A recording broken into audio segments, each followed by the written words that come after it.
Hello friends and welcome back to my channel. Today we are doing a deep dive on bridge piercings. These are some of my favorite piercings. I wear my bridge myself. I love it. I've been making content about bridges for TikTok and on my blog for so long now, and it really is because I'm super biased. I love my bridge piercing so much. It was the piercing I remember being most excited about getting when I was in high school, and it's one of my favorite piercings to perform. So let's get into it because there's a lot to cover when we talk about bridges. Now, if we're talking about bridge piercings, the very first part of the conversation has to be about anatomy. Bridges are some of the most anatomy dependent piercings that I would say that we do. What I mean when I say that is that it takes very particular anatomy to be able to safely support a bridge piercing. Now, as we know, a bridge piercing passes horizontally through the bridge of your nose, and when we talk about having good anatomy for this piercing, we're looking for someone who has enough tissue that is viable to pierce and protrusive enough to support the piercing on the bridge of their nose. So when we think about bridge anatomy, we want something that feels kind of like a shelf coming right out of the face, kind of like my wonderful client and friend Andy here. His bridge, perfect example. What we don't want is someone with a completely soft slope with not a lot of tissue to support a piercing. Here is an example of someone whose bridge was pierced and they did not have enough anatomy to support it, and it did eventually migrate and reject, leaving some of the scarring you see in that photo. Now, between the shelfiest, most protrusive, most stable bridge and the flattest, most non-existent nose bridge exists a wide swath of gray area.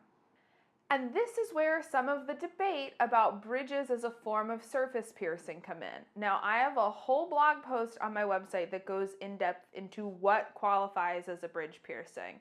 And I think I said it best there when I said a bridge done on very well suitable anatomy has a very protrusive ridge that we are piercing through. On some clients, it does have that distinct front and back. When someone isn't suited for a bridge, they have no ridge there at all. Obviously, those are folks who didn't have the anatomy to have a bridge in the first place. However, there is a gray area between a perfect bridge anatomy and totally unsuitable bridge anatomy that is often still pierceable. In this gray area, that we lose that defined ridge and front and back of the piercing and end up doing something that is much more akin to a form of surface piercing. Now, if you'd like to understand more about what makes a surface piercing and how bridge piercings can fall under that umbrella, I'll link that blog post in the comment section down below. It's got a lot of good information to help you understand this concept. But I would say at least 50% of the bridges that I do are on this gray area anatomy, where it's not quite protrusive enough for me to say that it's a completely perfect bridge piercing, but it's also not completely flat enough for me to say no. And this gray area anatomy is where things get pretty tricky with bridge piercings. I'll see a lot of folks who have good protrusion, but not a lot of tissue over their bridge. So it's protrusive enough for me to pierce, but I'm worried that there's not enough tissue to keep the piercing stable. Other times I'll see clients with plenty of tissue for piercing, but they have barely any protrusion on their bridge. That ridge is very flat, and I'm concerned that it's going to be the same thing as doing a surface piercing with a straight barbell, and it may just grow straight out of them. How I choose to handle it is I do it on a case-by-case basis with clients. I do an assessment of their anatomy. I discuss what I feel the risks with their particular anatomy would be if we did a bridge, and we come to a decision together if we're comfortable with those risks and we want to give it a shot, or if we're not comfortable with those risks and concerns and we opt to do a different piercing. But I'm personally pretty comfortable doing bridges on relatively gray area anatomy up to a certain point, and I've had a lot of success with them healing really, really well. Here is a recent bridge that I did that was definitely a very informed consent bridge. We had a big discussion about their anatomy not being completely ideal and our concerns with migration and rejection, but here it is at its first downsize appointment, and I'm stoked on how this is looking. So another important element when we talk about bridge anatomy is that this is really hard anatomy to showcase with pictures. I've tried to show some good photo examples of these different anatomy types and some diagrams of what goes into this anatomy already, but none of those pictures even really quite did full justice. How we have to assess bridge anatomy is physically in person, touching and feeling and manipulating that tissue and seeing what we're working with. And this can be very tricky because I have a lot of clients who will reach out to me going, can I send you some pictures of my bridge and you can tell me if I could get it pierced? And every single time people do that, I have to go, I can't, because I just can't determine bridge anatomy from photos. There is so much information that is tactile about assessing this anatomy. So if you're interested in getting a bridge piercing, if you're not sure if you have the anatomy for it, please go in and see a reputable piercer, get a consultation done in person. I would also not trust anyone who's promising to tell you if you do or don't have anatomy based off of photos alone, because pictures just do not give us context for what we're working with anatomy. I've seen people who in pictures I was certain would have perfect bridge anatomy who came in person, absolutely not viable, complete no. And I've seen the exact opposite as well. So this is also anatomy that is very much kind of invisible anatomy. Obviously we can see our bridge in pictures and things like that, but we can't really ascertain the amount of protrusion and the amount of viable tissue from anything short of getting in there and feeling it and manipulating it. Now, with the anatomy-dependent nature of bridge piercings and the fact that they definitely on a lot of anatomies fall under the umbrella of surface piercing, bridges are much more prone to rejection and migration than other placements. And this is true of basically anything that falls under the umbrella of surface piercings. True surface piercings like surface bars and surface anchors, but also things like some eyebrows, navels, and nipples where we have gray area anatomy that kind of crosses us into something that's more akin to a surface piercing. These are typically soft tissue piercings and areas and placements that don't have a very defined ridge or shelf or placement where we're piercing. And again, my blog post on this goes into that concept so much more in depth.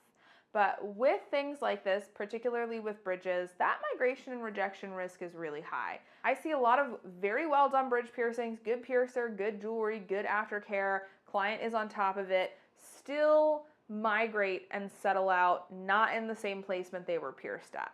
Now, they don't fully reject, they just kind of shallow out a little bit, find where they're happy and stabilize there, but they can shift around in placement during the healing process.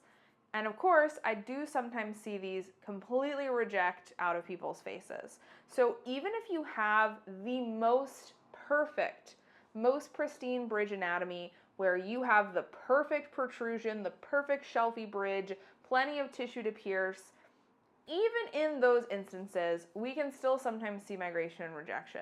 So anyone considering a bridge piercing should make peace with the fact that this piercing may migrate and that it has a higher chance of rejecting than, say, your earlobes or your nostril or your helix or your lip.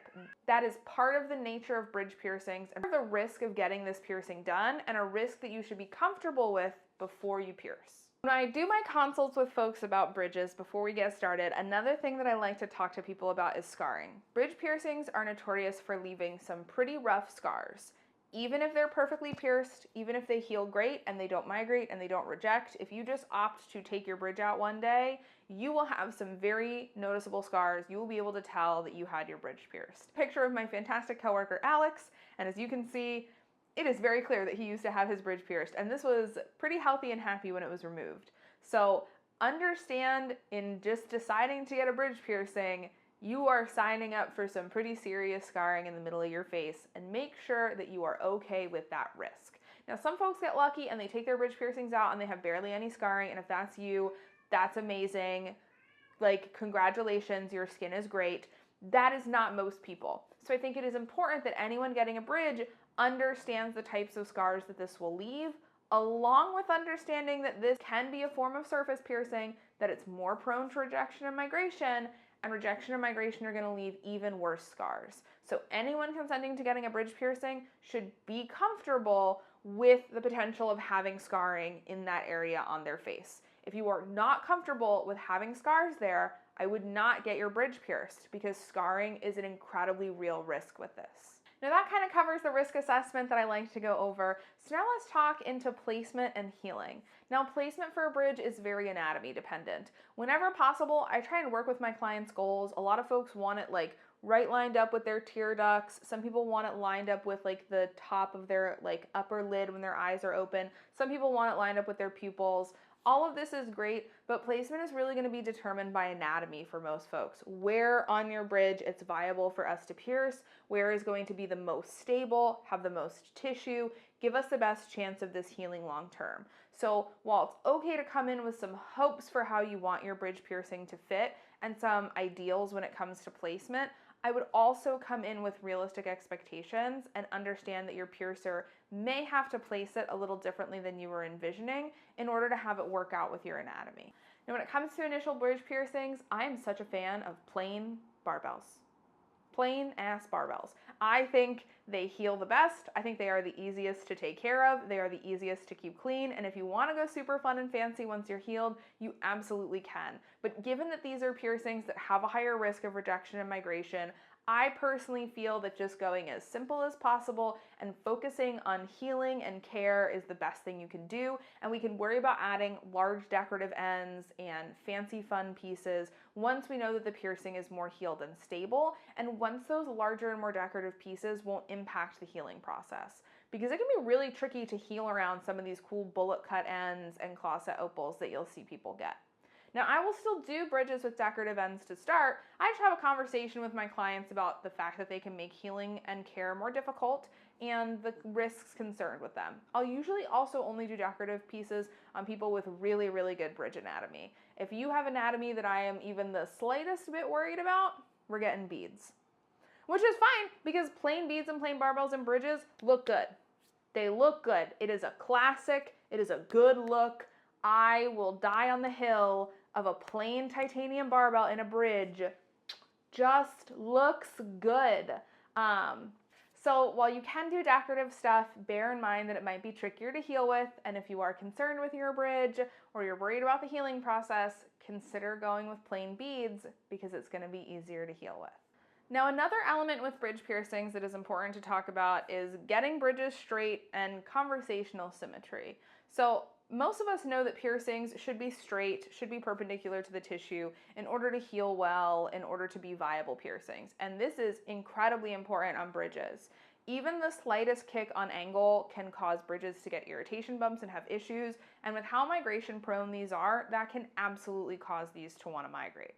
So it's very important when we're piercing bridges that we are so straight and so perpendicular to that tissue. Now, that being said, we're working on people. We're not hanging pictures on a nice, perfect flat wall.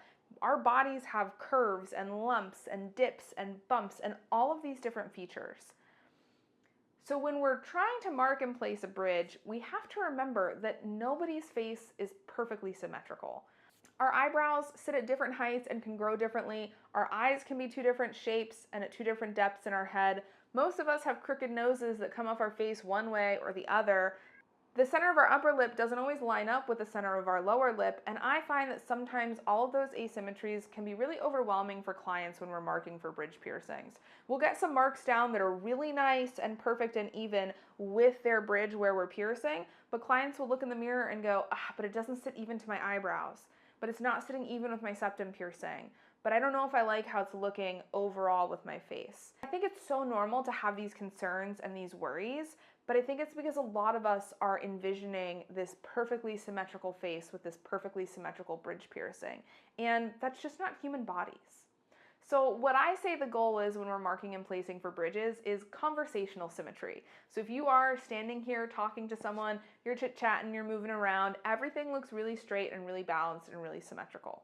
Yes, if you stand perfectly still and someone comes and measures your face with a caliper, they're going to see that there are asymmetries with your eyebrows, that your eyes are two different sizes, and also that your bridge might not line up with every other feature on your face. But as long as it is pierced straight to the tissue it's pierced in, and it's balanced with the area right here, that's perfect. That is really the best we can ask for with bridges. So I also really encourage folks planning on getting this piercing to come in with realistic expectations for how things are going to sit and flow with the rest of their facial features, And understand that as piercers, our goal is to get it, perfectly straight through that tissue here, but that it may not always be 100% straight to every other feature on your face. And that's okay, because every other feature on your face already was not perfectly symmetrical.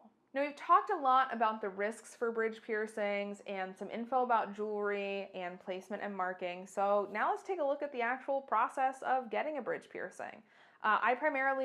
I exclusively do these freehand, which allow me, I feel, for better control over the tissue, better control over depth and placement, especially because I work with a lot of gray area anatomy bridges. While you could clamp like a super perfect, super pristine anatomy bridge, anything short of that anatomy, clamping is going to cause a lot of distortion to the tissue and can cause this piercing to turn out crooked or kicked and just have issues during the healing process. Not to mention that compression can cause a lot of damage and irritation to what is already pretty tender and sensitive tissue when we're piercing. So you're going to see me freehand it in this video, and let's take a quick peek at the process of getting your bridge done. Pressing and checking, I will tell you when it's time for that nice deep breath. This is just me feeling around for how things move.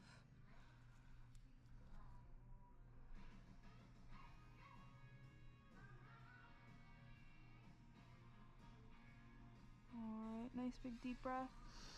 And exhale, breathe it out nice and slow. You're doing awesome. Keep breathing. There we go. Piercing's done. Just gonna pop your jewelry in. You did awesome. Please keep your eyes closed because there is a sharp object in your face. A little bit of friction here on the jewelry, and there we go. Now I'm just gonna screw on the other end.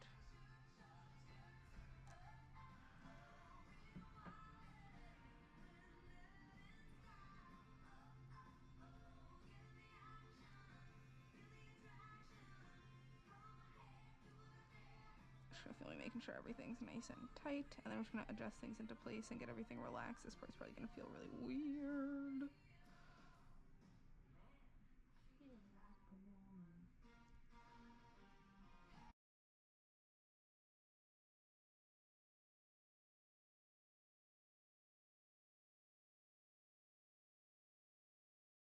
Man, I just love doing bridges. I have so much fun piercing them. I find them so enjoyable to pierce, and most folks are pleasantly surprised at how easy the process of getting these pierced is. Now, once you've gotten your bridge pierced, the next step is to heal your bridge. And this is gonna be really important to follow consistent aftercare given to you by your piercer to make sure that you are keeping this clean, all of that good stuff. But I wanna touch on, and general aftercare will be given to you by your piercer when you go and get this piercing. And your piercer may tailor that aftercare to your lifestyle, your anatomy, the climate you live in. So please, as long as you're seeing a trusted piercer, follow the aftercare that they give you. That being said, I'd like to give you a few of my biggest pointers when it comes to bridge aftercare that I think can be pretty universally applied. And the first is downsizing. Bridges oftentimes can have a fair amount of swelling, so we pierce you with a longer bar that has room for that swelling and healing. But once that swelling goes down, these bars can sometimes seem comically long in bridges. Again, people can swell a lot with bridge piercings, so we need to leave plenty of space for this. If you leave that bar long once the swelling is gone though, it can very easily get bumped, caught, snagged, hit, pulled, pinched, and all of those little run-ins and little boops and oops can be the thing that kickstart migration and rejection with bridge piercings. So it's really important that as soon as that swelling goes down, we downsize that bar and make sure that you are wearing a good fit that's not going to be getting caught and snagged all the time. I usually like to have my bridge piercing clients send me picture updates at the 2, 3, and 4 week marks so that I can monitor how their swelling's going, and I usually shoot for around month 1 for our first downsize. Sometimes we can downsize a little sooner, and sometimes it takes a little longer for some folks. Now, this timeline will be variable based off of your piercer, your anatomy, your climate, all of these factors, but with bridge piercings, it's very important to get them downsized kind of no matter what. So if you're ever unsure, get back in touch with your piercer, have them take a peek at how things are looking. Don't hesitate to reach back out and see, because it's so important to make sure you're staying on top of downsizing with these. Now, another one of my favorite pro tips for bridge piercings is one that might get me a little hate on here. As we already know, I am firmly team Q-tip. I think Q-tips are so helpful for healing and care for a lot of different piercings.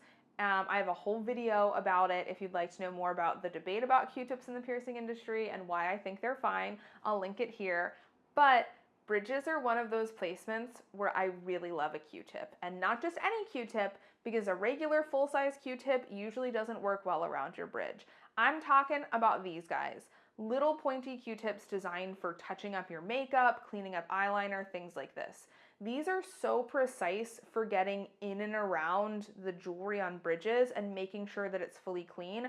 And after a nice hot shower where I've let the water run over my bridge and really soften up any debris and get it super clean, these are what I like to use to kind of go around my bridge and get any of that crust or secretion off.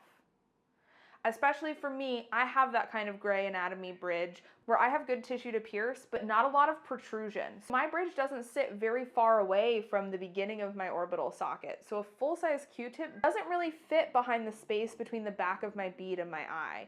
These little pointy Q-tips, however, fit perfectly back there. I don't bump and bash around my jewelry when I'm using them to clean, so they're much more comfortable.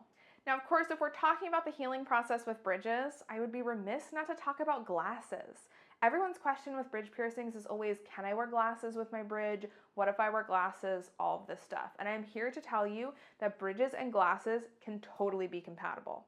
Now, one of the big keys with this is that you need to wear glasses that are going to be suitable with your bridge piercing. So here are some photo examples of bridges I've done for clients who wear glasses. And as we can see in a lot of these angles, there's plenty of space between their frames and their actual bridge. So they've got tons of clearance. Now, the key with all of these pairs is usually glasses that have nose pads.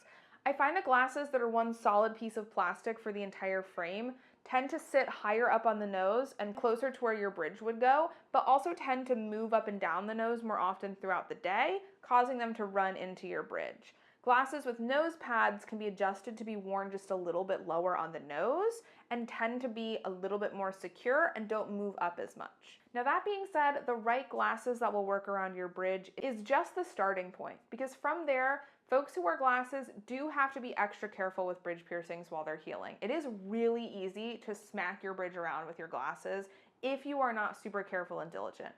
Probably the number one way I do this is just going to take my shirt off at the end of the night, leaving my glasses on, and just taking my shirt off and sending my glasses directly up into my bridge piercing.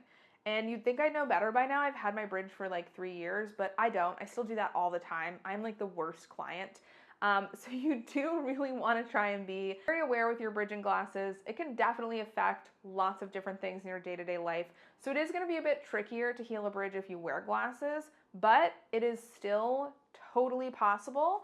And I've got lots of healthy, happy bridge piercings that healed with glasses in my portfolio to show that. Now, one other thing I would be remiss not to mention about bridges is talking about the way that they are impacted by HRT. It's no secret that bridge piercings have a really big popularity in the queer community, especially for transmasculine folks. My personal theory behind this is that one of the more masculinizing features on people's faces is that prominent brow ridge and that prominent ridge in the nose. And that is actually a feature that is directly affected by taking testosterone. That is a feature that a lot of men develop on their faces through puberty. And it's also a feature that you develop through taking testosterone as HRT. I find that bridge piercings can have a very masculinizing effect and kind of make that brow ridge and like nose bridge area seem more protrusive. And it's a very, very gender affirming piercing for a lot of folks. But like I mentioned, that protrusion there and the recession of the eyes into the face that create that masculine look on the upper portion of your face, that is happening because of testosterone. So particularly that area around your bridge and your brows has a lot of changes going on when you're taking T. Your skin is thickening from being on testosterone, you're growing more hair and it's thicker, coarser, and darker. That affects your eyebrows, but also all of the hair follicles, especially around the brows, and body recomposition and body fat and facial changes. For a lot of men, their eyes kind of recess back a bit in the face, their cheekbones become a bit more defined, as do their jawlines from taking testosterone. So while this piercing is incredibly gender affirming for a lot of trans men and trans masculine clients, it's also a location on the body that is very directly being affected by HRT. So I do see bridges have a much harder time healing on folks who are on HRT. I see even very well healed, healthy, happy bridges get irritations and issues from taking HRT. So please, if this is a piercing you're considering, do some research, make sure your piercer is prepared to work with you on the healing process, and understand that you might be dealing with more irritation and issues than you initially expect. I feel like I could probably do a whole video on transmasculine bridge piercings, so if there's interest in that, let me know down in the comments below. I don't want to be redundant to this video, but if y'all are interested, I could have a lot to say about that. So there you have it, folks. I tried to cover as many things as I could think of relevant for bridge piercings if you're thinking about getting one, if you're curious about anatomy, what the healing process is going to be like, and even just watching me do a bridge piercing. I hope this helps you get some more research and decide if this is a piercing that's right for you. Can't wait to sit down and chat with y'all again soon. Have a great rest of your day. Bye!